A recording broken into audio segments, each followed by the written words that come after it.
Welcome to another episode of Short Shorts, where we talk everything soccer.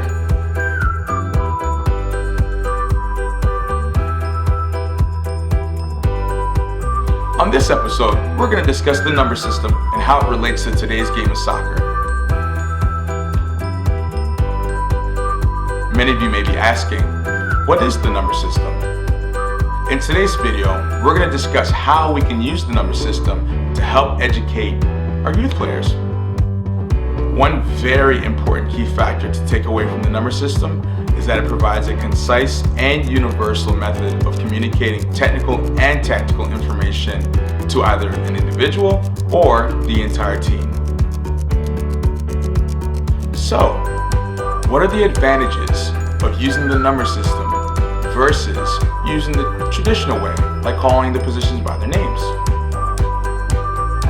Using traditional positions can definitely be effective while training a player how to operate on the field. However, it does leave much room for interpretation for those positions that have very similar names. In comparison to the number system, each person on the field has a specific role that is designated by a number, so that the confusion is to a minimum and everybody has a full understanding of what their responsibility is on the field. Are you interested in seeing the number system in action? Let's see how the roles correlate to the different positions on the field based on their number. Let's start with 7v7. This small-sided diagram is set up for a 1-2-3-1. If you split the team into 3 different segments, you will have your defenders, midfielders, and striker. For this formation, we are using the numbers 5 and 4 as the left and right center backs, the numbers 11 and 7 as the left and right wing backs, the number 8, also known as the box-to-box for central midfielder, and finally the number 9, aka the target forward or striker.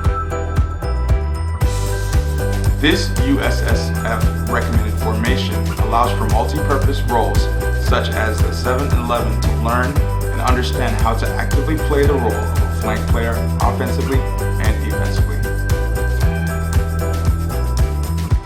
The 9v9 format is very similar, but with the addition of 2 extra players, you can start to notice commonalities through the numbers. For example, if you have a clear understanding of how to play the number 11 role at the 7v7 format, you should be able to implement the same principles if you were playing at the number 3 role in the 9v9 format. Both are considered flank players, each one supports one another, and if your tactics support it, you can allow the number 3 role to attack just as much if the opportunity should arise. If you're a natural born center midfielder, and you are designated the number 8 role in the 7v7 format, based on those roles of the number 8, a player can quickly adapt into the defensive central midfielder or the number 6 role because both share a common list of expectations. What's the difference? One stays more defensive, whereas the 8 helps support the attack and helps defend the ball when they lose it. Finally, if your son or daughter have evolved through the different stages, your athlete should arrive at 11v11 knowing what the specific roles entail. At that point, your coach should be implementing tactical adjustments based on what the game demands. For example, if you're up by 1 goal and there are only minutes left in regulation, the logical thing to do would probably be play more defensive, right? To help simplify communication, a coach could easily deliver precise instructions to his players without leaving any room for interpretation. If the player playing the number 8 role is asked to now play like a 6, the player should know exactly what is expected of him. The number system is a great tool for the development of the player because it organizes all the positions in a simple, concise manner that even first-time players or even parents can get involved.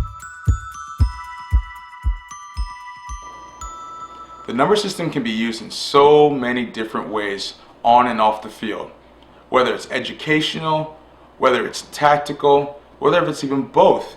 The number system really breaks down each position so that every athlete, every child, every player can have a full understanding of what is expected of them on the field.